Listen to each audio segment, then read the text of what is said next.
All right, good evening, everyone. So welcome to the first installment of our summer series. Over the course of the summer, Mir Hashem, we're going to try to touch on a number of interesting and different types of contemporary topics. And for our first installment for the summer, we're going to speak about some of the topics concerning Kibbud Avayim, honoring parents. Such the title of our shir, Honor Your Father and Mother, Contemporary Issues, Ancient Obligation. And what we're going to try back of their sheets right when you walk in. And we're going to try to focus on a little bit over here is just give a little bit of a background to the mitzvah, a little bit of a historical background to the mitzvah, a biblical perspective on the mitzvah, and then try to delve into some contemporary issues. By no means are we going to tackle the entirety, all of the issues concerning Kibbud Avayim, but at least we'll be able to gain a little bit of a greater sensitivity to some of the fascinating insights. And again, as my goal often is in the shiurim, which I find the most fulfilling part of Judaism, which is to show how even the most contemporary daily issues find their expression and really find their resolution in the most ancient of sources. So with that, let's begin with number one. The Torah itself gives us two obligations when it comes to our parents. Number one is Kavod es avicha ve'esimecha, honor your father and mother. And then number two, the Torah says, Ish imo va'aviv tira'u. A person should go ahead, and literally the word that's used, the translation that's used over here is fear. Tiro could mean fear. Tiro could also mean revere. So the Torah gives us two mitzvos when it comes to our parents: kibud, honoring our parents, and mora, which is reverence. I don't think Rabbi Yitzchak of Berditchev explains that you can't translate the word as yira as fear, because for example we have the concept of yiras Hashem. So the Rebbe says that when you fear something, by definition you keep a distance from it. So if I fear fire, I keep my distance from fire. So the Torah tells us that we're obligated to have yiras Hashem. If yiras Hashem means fear of God, the problem with that is that fear is an emotion which creates a distance between ourselves and God. If we're supposed to fear our parents, so again, the problem is that creates a distance between myself and my parents. The goal from a Judaic perspective is to have healthy relationship, healthy togetherness between children and parents. Therefore, the better way to state it is reverence. When you revere something, you recognize that ultimately it's on a level that is higher than you, but you still yearn to come close to it. I revere God, and as such, I yearn to come close to Him, and I revere my parents, which means ultimately, again, I put them on a pedestal, a step above me, and therefore, again, I still have a desire for connection, but recognize that it's not necessarily a lateral connection, that my parents are on one level and I'm on a separate level. How do these two mitzvos find their own expression? If you take a look at number 3, so the Gemara Maseches Kiddushin writes as follows: Ezehu Mora ve'eze Kibud. What's Mora? What's Kibud? What are the differences in these two mitzvos? Mora, and again here I'm just giving you definitions. Mora, lo ome bimkomo, a person should not stand in his parents' place. Velo yoshev bimkomo, a person should not sit in his parents' place. Now, one of the very interesting things that we're going to see over the course of this shir is how much of honoring and revering parents has changed over the years as a result of societal influences, as a result of a lot of different pieces. So you see over here the Gemara says, I shouldn't stand in my parents' place. I shouldn't sit in my parents' place. Here's an interesting one. V'lo soser es devarov. I should not contradict my parents. Not everybody holds with this. I just want to point out, right? I shouldn't go ahead and contradict my parents. V'lo machrio, nor should I go ahead and machrio means literally lend my support to my parents' statements. There are sheets right on the table over here. So nor should I go ahead and support their statements, which means that what? Which means that if my parent says something, my parent's statement doesn't need my seal of approval. So I don't contradict them, and I also don't go ahead and validate their statements. That's Mora. What's Kibud? Kibud, honoring parents, is ma'achilu mashka. I have to go ahead and make sure my parent is fed, make sure my parent has what to drink, malbishu mechasa, make sure my parent has clothing, machnis umotzi, make sure my parent gets out of the house. So these are also fascinating because a lot of the aspects of kibud seems to really relate to older parents. This idea is I'm obligated to make sure that my parent has food, my parent has drink, my parent has clothing, my parent doesn't sit at home all day, but is able to get out of the house. So we see that Mora, revering parents, is much more focused on the things I cannot do. I should not disrespect them by sitting in their place, standing in their place, contradicting their words. Kibud are the positive things that I do in order to ensure that my parent has a proper quality of life. They have food, they have drink, they have clothing, they have stimulation. This is an incredible idea. As lifespans increase, the idea of keeping people who are older active and integrated and busy is not just something nice, but it seems to be part of the halachic mandate that we have as children. There are many interesting halachic questions that come up.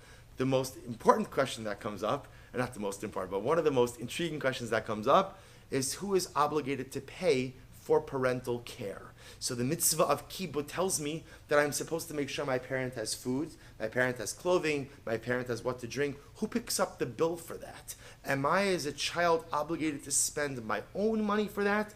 Or is it really my responsibility to facilitate the services, but it is the parent who is obligated to pay? So the Gemara seems to indicate that really the bill, the cost, is borne by the parent. The child is not obligated to spend his own money on the care of the parent. Now again, if the parent doesn't have money, then of course there may be an obligation upon the child. But assuming the parent has resources, my obligation as the child is to facilitate care, but I don't have to take that from my own wallet. Another interesting halachic piece, kind of before we get to the contemporary issues. Why don't we make a bracha on the mitzvah of kibud av va'em? Right, my parents are visiting me for Shabbos. I'm going to bring my mother a glass of tea, a wonderful opportunity for kibud av va'em. Why don't I make a bracha? Baruch atah Hashem Elokeinu melech olam, asher kiddusham tzasav v'tzivanu al mitzvahs kibud av va'em. Or I'm going to buy my father an article of clothing, whatever, you fill in the blank. Why not make a bracha on these mitzvos before performing them? So there are a number of different approaches. And again, I want to be clear, I'm not doing these topics total justice. I'm actually probably doing them a disservice because there's a lot more to be said on each of these issues. I'm just kind of giving you a couple of bullet points. So if you look at number 4, so the Rashba says something amazing. You see a little biography of the Rashba on the bottom. Actually, let's go out of order. Look at number 6 first.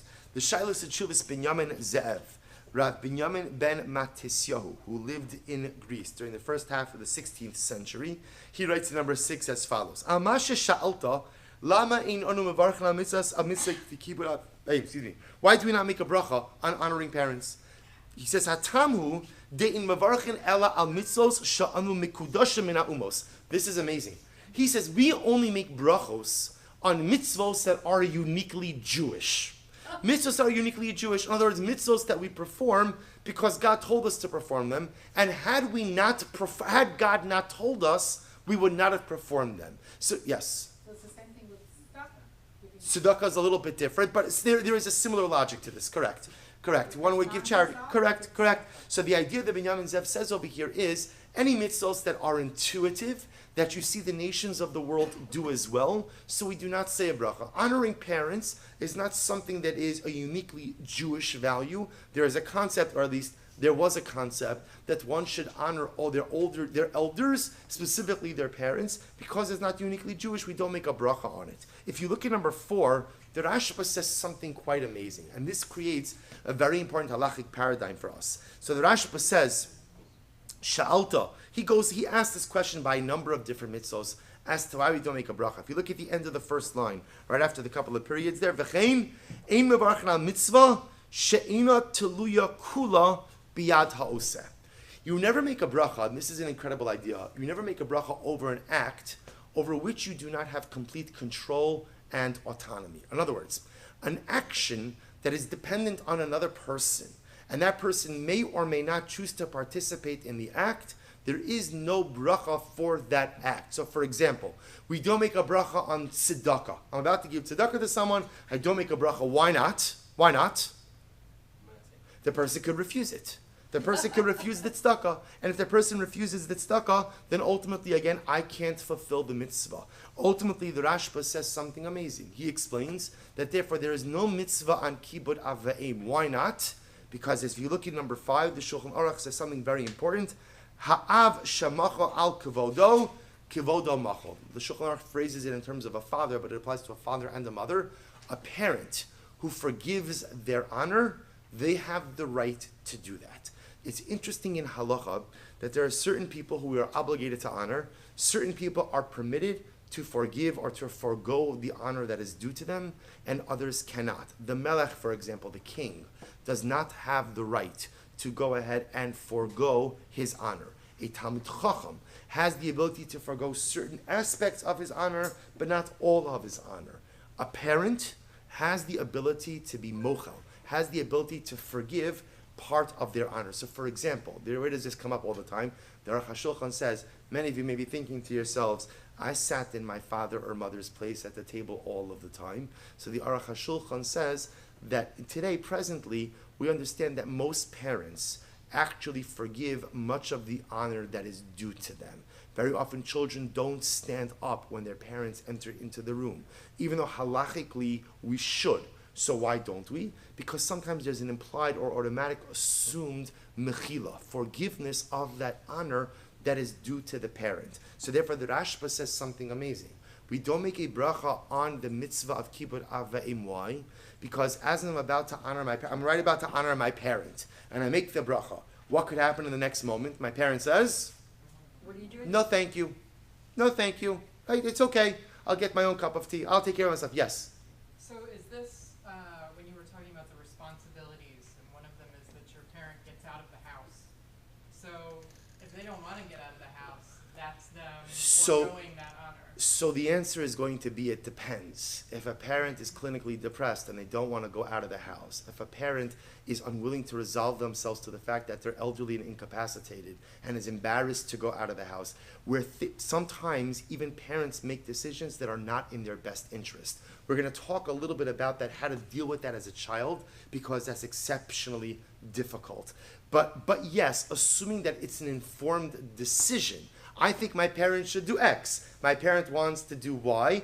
What I want for them is halachically what the halacha says. If they don't want it, then I have to yield. I have to yield. Now the reason why this is important, and here I'm going to switch gears for a moment, because we all came here tonight to learn about our obligations towards our parents.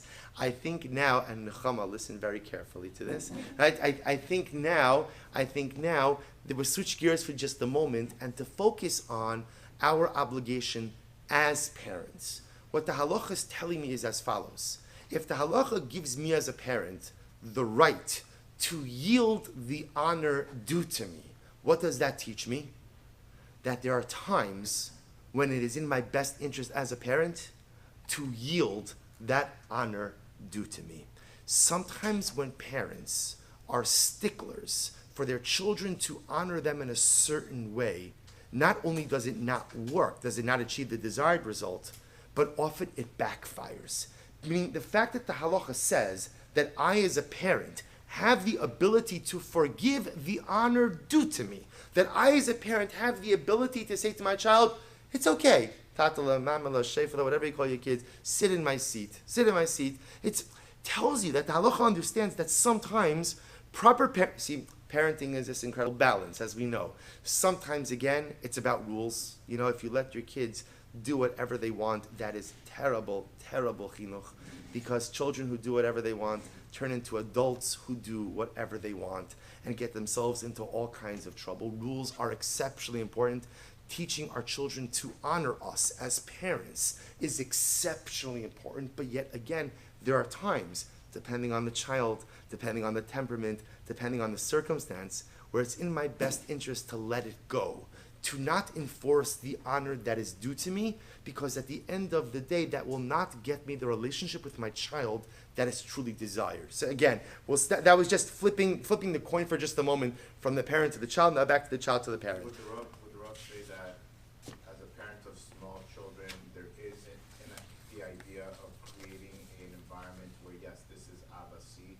Absolutely. Just learning how to sort of Absolutely. be a stickler about it. 100%, and I'll tell you, the best thing is, not only is it good, it's absolutely appropriate, and the great part is if you start when children are young, it's not done in an authoritarian way. It's not, meaning, there's an idea, Abba, Tati, Daddy, whoever it is, sits over here, Mommy sits over here, and you're such a good child, you respect your parents, you sit over here, we save these chairs for the adults, the same way, and again, I'm a little bit old school this way, the same way I think, children shouldn't call adults by their first names either, right? Everybody should be Mr., Mrs., Doctor, Rabbi, lawyer, whatever you are. And again, not because it's, but because I teach my children derech eretz. We all know as parents, if you miss the learning curve when children are young, it takes a lot more time to catch up afterwards. When they're young and children are receptive to this and they don't read into, as children get to, I think the age gets younger and younger and younger. But let's say when children get to 3rd, 4th, 5th grade, where they begin to feel a real sense of autonomy and clashes with parents start, it's already harder. But when they're young and they're innocent and they believe with all their heart that all their parent wants to do is do good for them, that's a time to absolutely instill derech eretz for parents and derech eretz for adults. Again, in a non-authoritarian way. So let's go a little bit further. Look at number 7. Yeah. But as it is, like you're saying that you don't say a bracha for doing something for your parents, but yet you say brachas on your children to bless them. But that's a blessing. That's not really a bracha in the conventional sense, like on a mitzvah. That's a blessing. Different than a bracha you make on a mitzvah. What is the difference in? One is Baruch Atah Hashem Elokeinu melech haolam. It's a blessing you recite on a mitzvah. One is just an anticipatory wish that I have for my children to be like Ephraim and Asher, so Rivka, Rachel, and Leah. Take a look at number 7. So now let's spend a few moments thinking about the meaning of the mitzvah. So now again, you've seen a little bit of the halachic framework of the mitzvah, Mora, Kibud. We've now seen why I don't make a bracha. And so what about why we do this? So again, remember, the simple answer why we do this is, it's intuitive, it's logical. But again, I want to share with you 2 beautiful approaches here. So number 1, the Kli Yakar says, and number 7, if you take a look at the underlined lines, he writes, "V'imtechabit avvaim ba'avur shemehem notzer hachomer v'haguf hakala v'habala kavachomer v'nosha kavachomer shetechabit es avicha shebashayim sher nasan b'cha neshama hachelik hamu'ula kaim lanetzach." So this is amazing. The Gemara says that there are 3 partners in the creation of man. There's a mother, there's a father, and there's a HaKadosh Baruch Hu. Mother and father, what do they contribute to the partnership? They contribute the physicality of the child. What does HaKadosh Baruch Hu give? HaKadosh Baruch Hu contributes the soul, the neshama of the child. So the Kli Yakar says something amazing. The Kli Yakar says that at the end of the day, honoring my parents is a springboard to honoring God. How so? Because if I honor my parents, who gave me my physicality, who gave me my body, who gave me physical life, then all the more so I have to honor HaKadosh Baruch Hu, who gave me a soul. Because that which my parents gave me is limited and temporal. This body will only last me 120 years. That which God has given me will last me for all eternity. If I have to honor my parents because of the physicality they've given me, then I have to honor God because of the eternality He has given me. So according to the Kli Yakar, amazingly enough, honoring parents is not an ends, but rather it's a means ultimately to greater God appreciation. The Sefer HaChinuch in number 8 says something so profoundly beautiful. Paragraph 8 beis. Mishrashe mitzvah zu, what's at the root of this mitzvah? Sheroi lo li adam, sheyakir v'yigmo chesed, lemisha asa imo tova. This is amazing. The Sefer HaChinuch says, do you know why you have to honor your parents? Do you know how to honor your parents? For one simple reason. Don't be an ingrate. What does that mean, don't be an ingrate? There's a concept in Judaism of hakaras hatov. Hakaras hatov means that you have gratitude for people who have done something good for you. My parents brought me into this world. So because they brought me into this world, therefore what? I must express my gratitude to them for giving me life. Because the worst possible character trait that a person could go ahead and possess in this world is to be a person who lacks gratitude to those who give you something. My parents give me life, physical life, whatever it is, they give me life. And as such, I must be able to express my gratitude towards them. Now, I will point out, so according to the Sefer HaChinuch, what's amazing over here is that honoring parents also is not an ends. Honoring parents is a necessary mitzvah to build a complete and comprehensive identity. If I don't honor my parents, then that is symptomatic that I am the kind of person who does not know how to have proper gratitude when people do something for me. So the Kli Yakar explaining that I honor my parents ultimately because if I honor my parents who gave me my physicality, I'll certainly come to honor God who gave me my soul, which is my eternality. And the Chinuch saying, honoring my parents teaches me the concept of gratitude. What's amazing about these 2 approaches? what's amazing is they're absolutely divorced and totally not intertwined with the quality of my parents' parenting. So if you notice again, and this is an incredibly dramatic Judaic insight, my obligation to honor my parents has absolutely nothing to do with whether or not my parents were good parents. Nothing to do with it, right? They were good parents, mediocre parents, okay parents. I wish I had different parents. I wish I had your parents. Whatever, it doesn't make a difference. Whatever quality of parenting I received, I have an obligation to honor my parents. Now, we're going to qualify this in a couple of different ways and understand what this means in difficult situations. But I think it also gives us an incredible insight into parenting. You know, Freud was not the first individual to recognize that a lot of our life conflict is rooted in our relationship with our parents. Already, again, Chazal have multiple different statements that allude to this idea. But I think what the Torah tries to teach us is as follows. Parents try their best.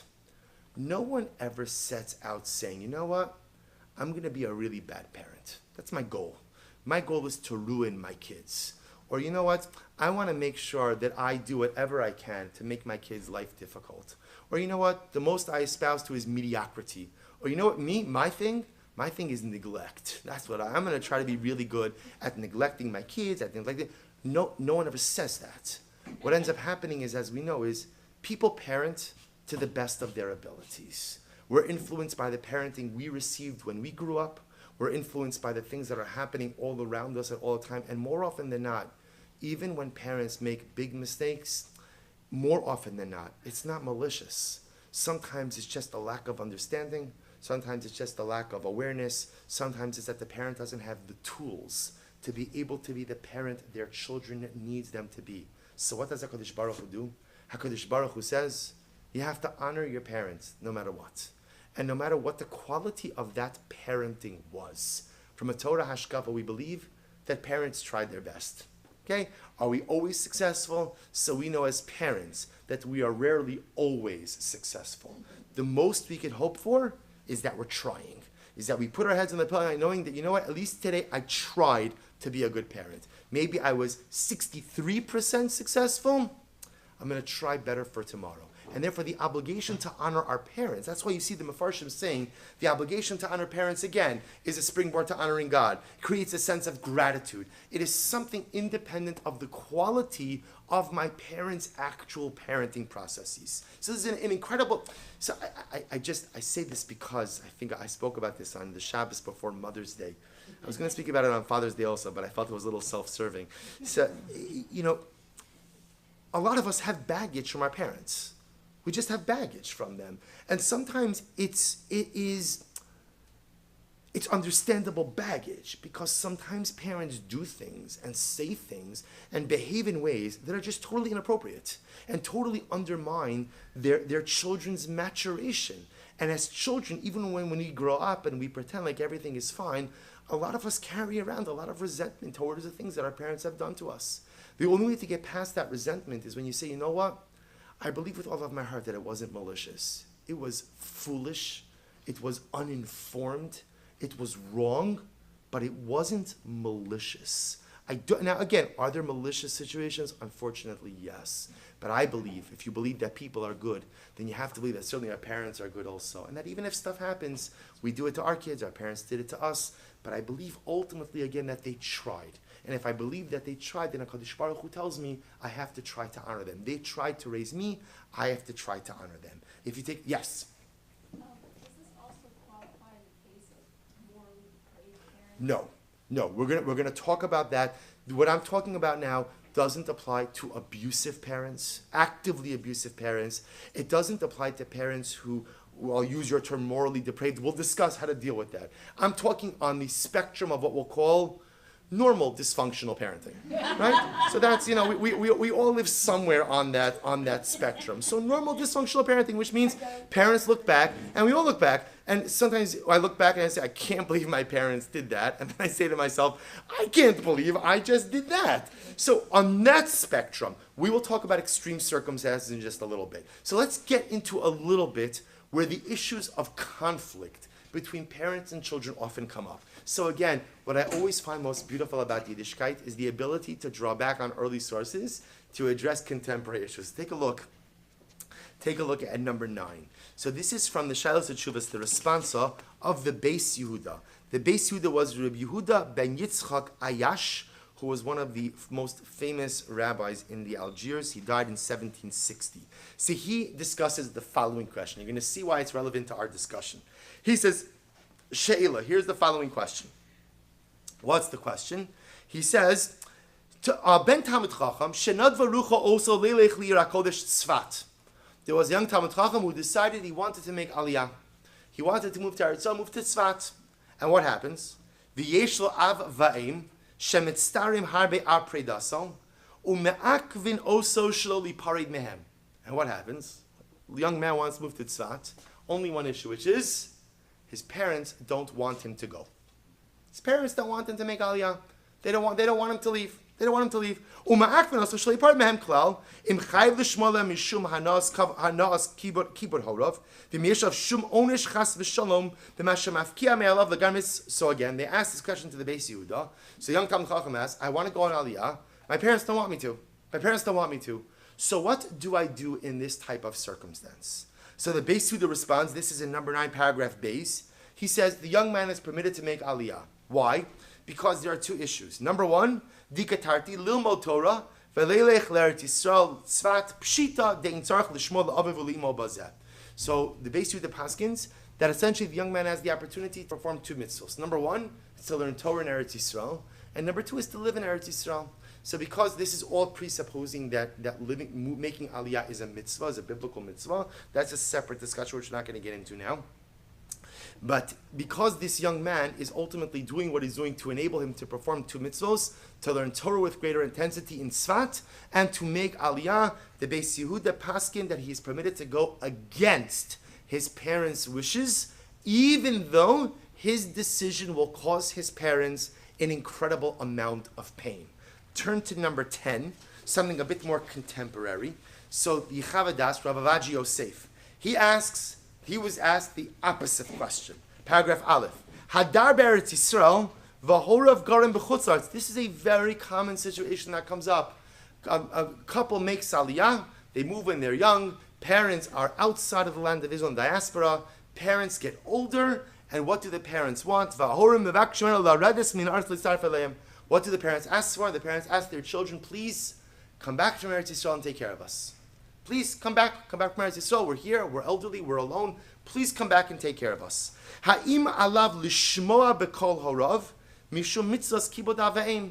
Is the child obligated to listen to his parents? Alts kibud avayim. So I have a conflict. On one hand, again, I'm living in Eretz Yisrael, which is a mitzvah. My parents want me to come back and take care of them. Am I obligated to listen to my parents? And Rav Avaji Yosef writes, and he essentially answers, and he says, no, one is not obligated to listen to their parents in these circumstances. Why?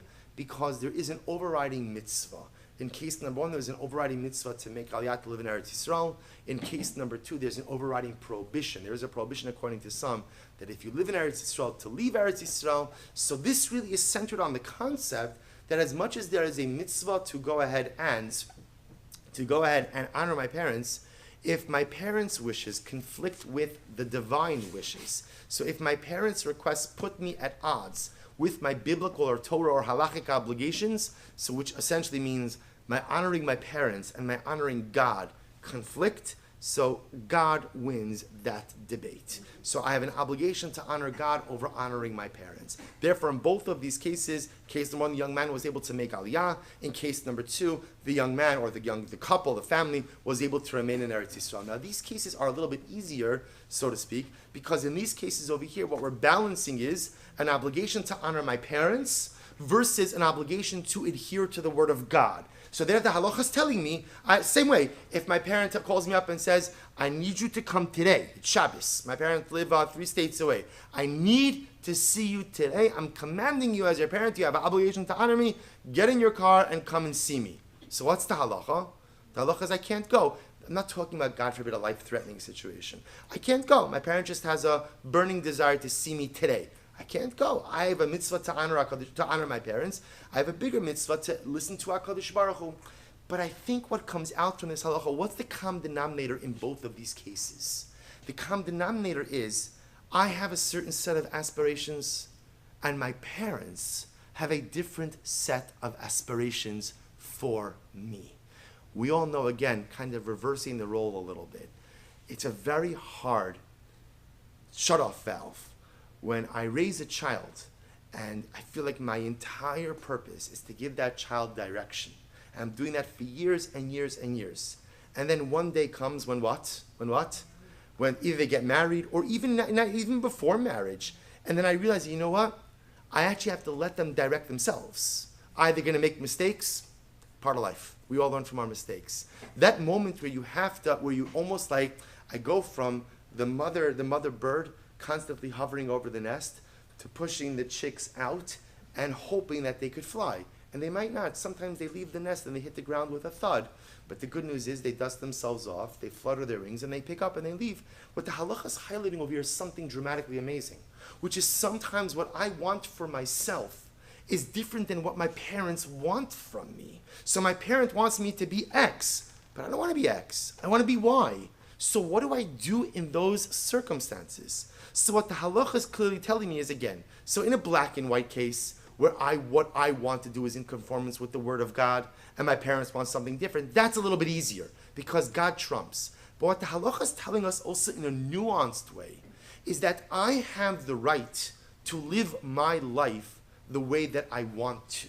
And assuming that what I'm doing is not an affront to meaning I'm never permitted to mistreat my parents. I'm never permitted, God forbid, to do something actively harmful to my parents. But I absolutely have the right to exercise my muscles of self-autonomy and to take my life in the direction that I believe it needs to go in order to experience my own self-actualization.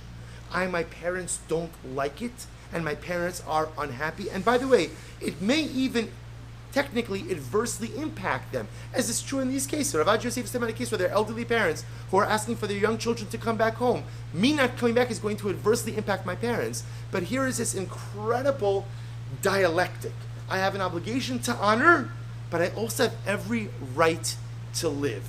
And this comes up all the time.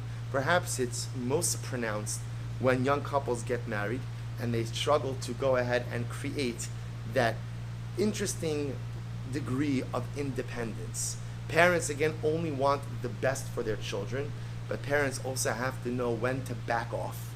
And so what happens? The young couple wants to go ahead and start their life, and you know what? Maybe they don't want to go to the wife's parents for the first Pesach. Maybe they don't, right? Or maybe they don't want to have to keep track on whose parents came how many Shabbosos and this and that. Maybe they just don't want to do that. So at the end of the day, a couple has a right to make the choice in accordance with what is best for them. My parent is saying, keep it up, keep it up. You know, as we said before, parents have to be very careful to not abuse the kibbut av ve'em card. Because if you abuse it, you lose it. Not that the right is taken over, but your children will not respect you. That's why a parent has the right to yield on their honor, because there's a recognition that sometimes you have to yield. So there's a halacha essentially telling me that what I want from my life is different than what my parents want for me, or from me for them. I have the right as an independent adult to make the decisions that are best for me. Do I have to be conscious of the ramifications and implications of those decisions on my parents and on those around me? Of course I do. Do I have to avoid ever chas v'shalom hurting my parents or impugning their dignity? Absolutely. But am I bound to make my life decisions based on what is going to make my parents happy? And the answer is absolutely and unequivocally no. Let me show you something else. Take a look at number 12. This is an amazing Gemara. So the Gemara says as follows. Rav Asi, this Gemara is going to wow you a bit. Rav Asi, Havele ahi ima zakena. Rav Asi had an elderly mother. Amrale, she said to Rav Asi, so now this is the mother, elderly mother talking to her son. Ba'ina tachshitin. I want jewelry. Her husband passed away. So she's telling to her son, I want jewelry. Fine, avadla. Rav Asi gets her jewelry. Ba'ina gavra. She says to her son, I'd like to get remarried. I'd like to get remarried, and I want you to find me a shidduch. Na'ayin lach. Rav Asi says, okay, I'll look into it for you. Right, put together your resume, I'll see what I can do. Ba'ina gavra de shaper kavasach. Then she says to Rav Asi, I want a husband who is as handsome as you. So at that point, Shavka va'azal la'ardar d'Yisrael. Rav Asi runs away, leaves his mother alone in Bavel, and he runs to Eretz Yisrael. Very strange story. Now, obviously, what you begin to see over here is what? How would you classify Rav Asi's mother? Right? Not healthy. That's well said. Meaning, again, something is wrong over here. Something, meaning the request, okay, jewelry, fine. Ask your son to help you find a shidduch. Bit strange. Right? Tell your son that you want someone as handsome as he is. Really much more strange. Rav Asi decides he can't take it anymore. He picks up, makes Aliyah, goes to Eretz Yisrael. Look what the Rambam writes. The Rambam learns an incredible halacha based on this Gemara. The Rambam understands that Rav Asi's mother was mentally ill. He understands that this woman, unfortunately, was not well. She was ill. So the Rambam says, Misha, number 13, Misha nitrafa daito shel aviv o shel imo. If Nebuch, a father or a mother, nitrafa daito literally means loses their mind. They're suffering from some type of mental illness. What's the halacha? He says, Mishtada lino giman kifi daitam ad shirucham aleihem. You do your best to take care of the parent to the extent of your abilities. Listen to this. Vimi efshalo la'amod mipnei shenishtatu biyoser. But if it is impossible for you to deal with the parent because the parent is just too difficult, either the demands are too difficult, the behavior is too difficult, then what's the halacha? Yanichim, you are permitted to leave your parent. V'yelech lo v'yitzava achirim lanhigam karoi lahem. You are permitted to absent yourself. The child is permitted to absent themselves from caring for the parent and essentially outsource the care of the parent to another qualified third party. So this is a dramatic halacha. If my parent becomes unmanageable, I can't, as in the case of Rav Asi, and again, all this is learned from Rav Asi, meaning what Rav Asi was doing was Rav Asi said to his mother, I love you, I can't handle you anymore. I can't care for you anymore. So what does he do? He picks up and he leaves. He goes to Eretz Yisrael. The Rambam learns from this story, halacha l'maisa. The Rambam understands that you see from this story is that there is a point, a child is capable of caring for a parent in many different ways. But when it comes to a point where the child feels overwhelmed, I cannot give the proper care to my parent anymore. Given their circumstances, the child has the right to withdraw, absent themselves, and ultimately give over the care to another individual. The Ravid jumps on the Rambam. The Ravid says, and this is amazing, by the way, you see it's an incredible machlokes. Look at the the end of the first line of number 14. Amar Ram, the Ravid says, Ein zu hora nechona. Rambam, listen to this. The Ravid says, Rambam, I think you're absolutely wrong. Why are you absolutely wrong? Im hu yelech v'aniach lo limi yitzav l'shomro. If the child leaves and doesn't take care of the parent, then who's going to take care of the parent? You hear what the Ravid is saying? The Ravid is saying, Rambam, I'm sorry. The child is going to have to figure it out. Because if the child absents him or herself from caring for the parent, no one is going to take a greater interest in your parent than the actual child, him or herself. So therefore, if when things are difficult, the child says, I can't do this, I'm bringing a third party, how do you expect that third party to deliver any greater care to your parent than you as a biological child would be ready to? So you see a dramatic dispute between the Rambam and the Ravid. The Rambam says, when things get too difficult, and when I say things get too difficult, the parent gets too difficult. And by the way, understand, this is a subjective halacha. People have different thresholds. Some people, some children can deal with a lot of stuff from their parents. Other children cannot. When I, as a child, get to the point that I say to myself, you know what, I'm sorry, I can't care for my parent anymore. It's not healthy. It's toxic. It's eroding my relationship with my parent. It's going to force me to do things or to say things that make me uncomfortable. I have the right to step away. Obviously, I have an obligation to make sure, bless you, I have an obligation to make sure that my parent is cared for, but I have the right to step away. Ravid, once a child, always a child. You never have the right or the ability to step away. Take a look at number 15. Take a look at number 15. So the Radvaz, in his commentary, writes as follows. He says, Kevin Ravasi avad uvda ben afshe ve'echen yechva halachlo. So Radva says, Ravasi, your mother was obviously ill. How were you able just to pick up and leave and go to Eretz Yisrael without taking care of her? And levadai tziva esachei lefarnasa. Rather, it's clear that Ravasi must have left his mother in the care of someone else. He hired a home health aide, he put her in a facility, whatever he did, he obviously took the appropriate measures to ensure that she was cared for. Vizu takanosa. Now the Radva says something absolutely amazing. And anyone who has ever cared for an elderly parent can attest to the veracity of this statement. He says, Vizu takanosa, sheyishla ala ben ga'aguin, v'lo michsef aminei, ma she'enkin ba'achirim. So listen to this. Sometimes we take liberties with family members that we would never take with other people. The Radva says sometimes when the parent is difficult, the parent will sometimes mistreat the child in some traumatic and dramatic ways. But the amazing part is, the parent would never say those same things to a total stranger, right? To a nurse, to a home health care aide, to someone at a facility. Now again, obviously that's not always true. Sometimes when people suffer with mental illness, they're not aware of anything. What the Radvaz is talking about is that sometimes, caring for an elderly parent is exceptionally complicated. On one hand, if you have the opportunity to do it, it is an incredible zechus, an incredible privilege. On the flip side, it is fraught with complications. And the reason it is fraught with complications is because of the dynamic and overwhelming role reversal. The person who brought you into this life, gave you life, cared for you, changed your diapers, now you, the child, become the caregiver in every single dramatic way. And very often, parents have a lot of difficulty accepting that new role.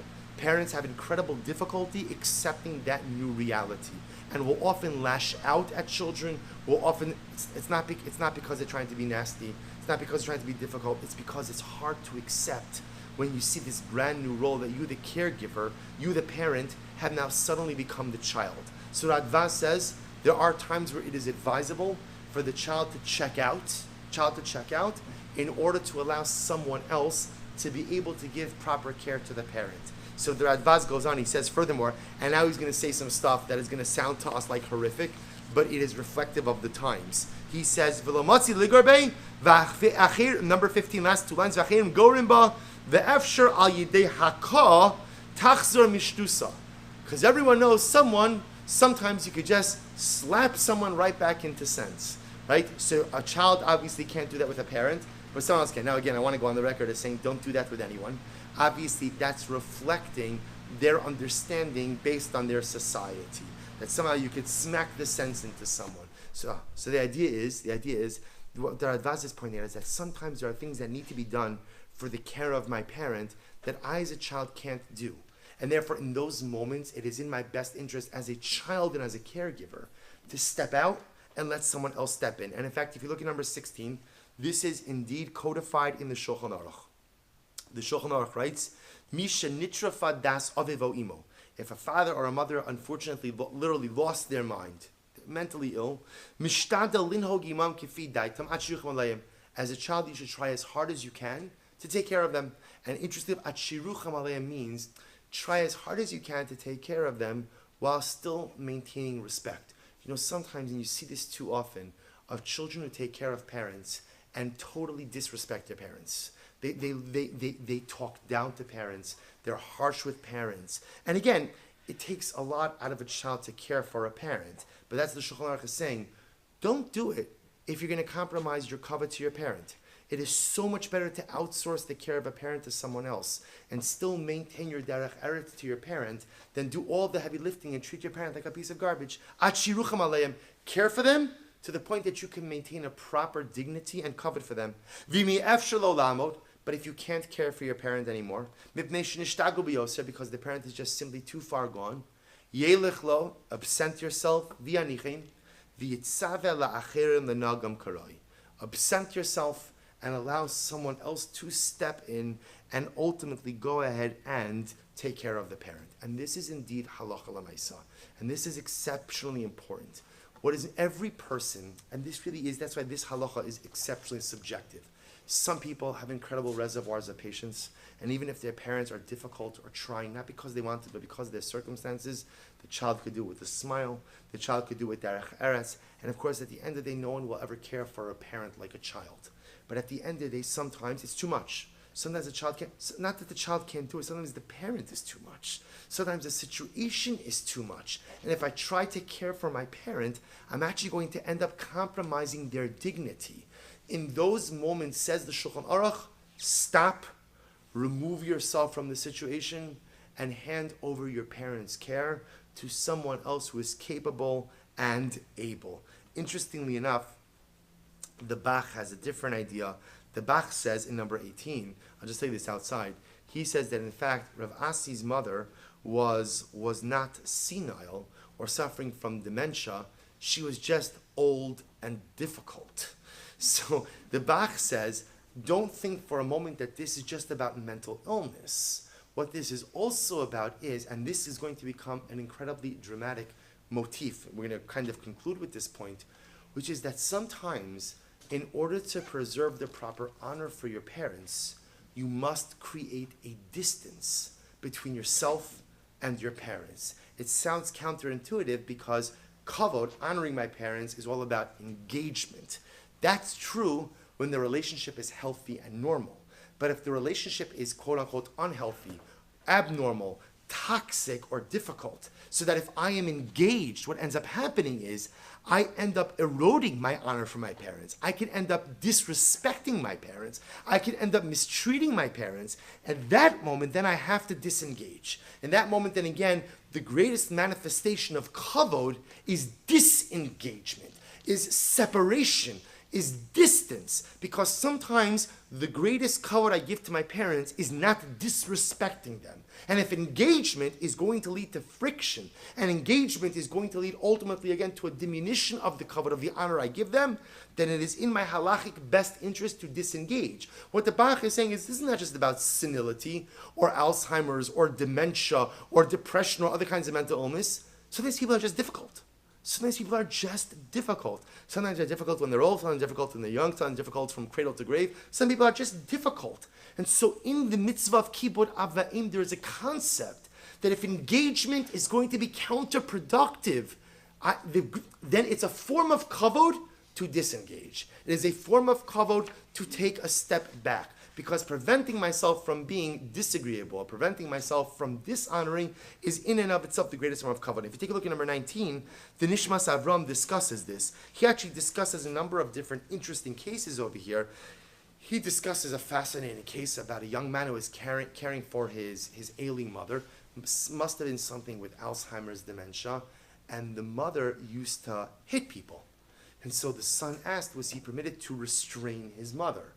To which he quotes over from the Tzitzis of Eliezer Waldenberg. He said, no, a child cannot restrain their parent. If your parent needs to be restrained, then you need to hand them over to someone else who could properly care for them. And it's all part of this same motif, that there are times when the greatest form of honor is disengagement. And if you skip down to the end of paragraph Beis, he says something very profound over here. The last 3 lines in paragraph Beis. V'nirli da'idna, v'adai afshar l'chalik bein Shmira shalaben shu eno menusa v'yodea eich lishmor ubein ach umosad shemelumadim umenusim b'davar v'yodim eich letapel ba'adam kazeh shenitra fadaito. This is actually incredibly important. So the Nishmas says there's another consideration, which is sometimes it's not just about if I have the ability to provide for my parent. It's also where is my parent going to get the best care. If you remember, again, we spoke about that part of the mitzvah of kavod is getting my parent out. So we know that sometimes when people become a bit more incapacitated, if they're living with a child and it's beautiful and it's wonderful, there's no social outlets. And you say to the parent, again, children have these conversations with their parents, you should go to the senior center. You should go to the senior center. And what does the parent respond very often? I don't want to be That's fat. for old people, right? That's for old people, right? And of course the child wants to say, yeah, and, yeah. By the way, you're probably like one of the, right? You're probably older than most of the people who are there. But again, what Rav Oldenburg is saying also over here is that sometimes even if the child could quote unquote handle it, it's a question of what's in the best interest of my parents. And if my parents could have more therapies, more social outlets, more opportunities, then ultimately, again, it may behoove me as a child to provide that for them. Now, situations become much more complicated. My parent says, no, I don't want that. I want to stay with you. And if a parent is coherent enough and of sound mind enough to make those decisions, sometimes the child has to respect those decisions up to the point where ultimately, again, caring for the parent becomes detrimental for the child. So again, we see this concept that, and again, I just want to point out, where do we learn all of this from? We learn all of this from Ravasi. It's amazing. One Gemara, Ravasi has either an exceptionally difficult mother or potentially a senile mother, can't deal with her anymore, absents himself, gives her care over to someone else. And from here we learn a dramatic halacha that yes, I have an obligation to care for my parents to the best of my ability. But if caring for them is going to backfire, cause friction, ultimately cause for a diminution of the honor I give to them,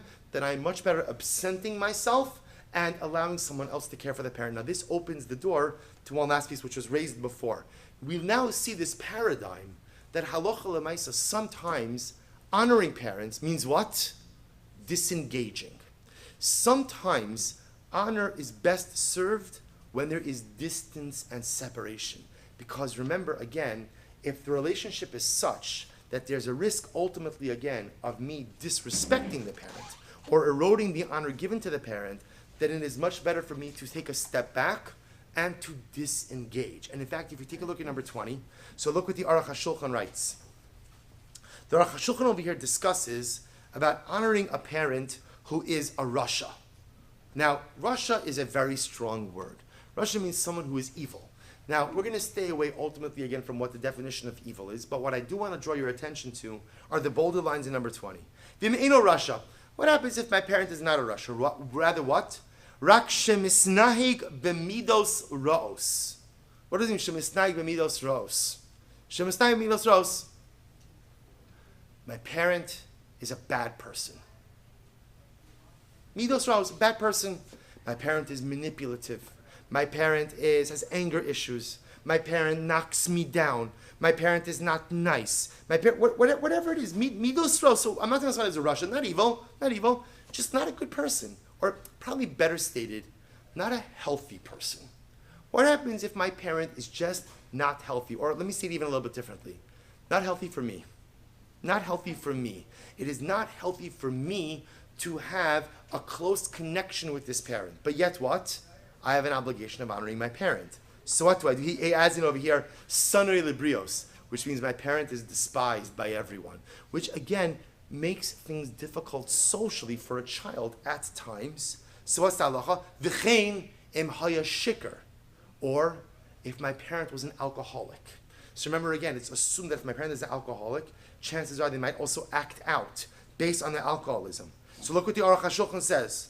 Tov sheyisrachich etz atzmo mimenu. What's the halacha?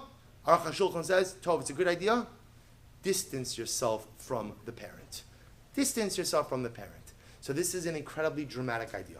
Because what this tells us is what began as a conversation regarding Nebuch, a parent who is ill, mentally ill, physically ill, to the point that I can't take care of them. I can't give them what they need. The halacha says, absent yourself and let someone else come in to give the proper care to the parent. The Aruch HaShulchan takes this a step further. And again, this is exceptionally subjective.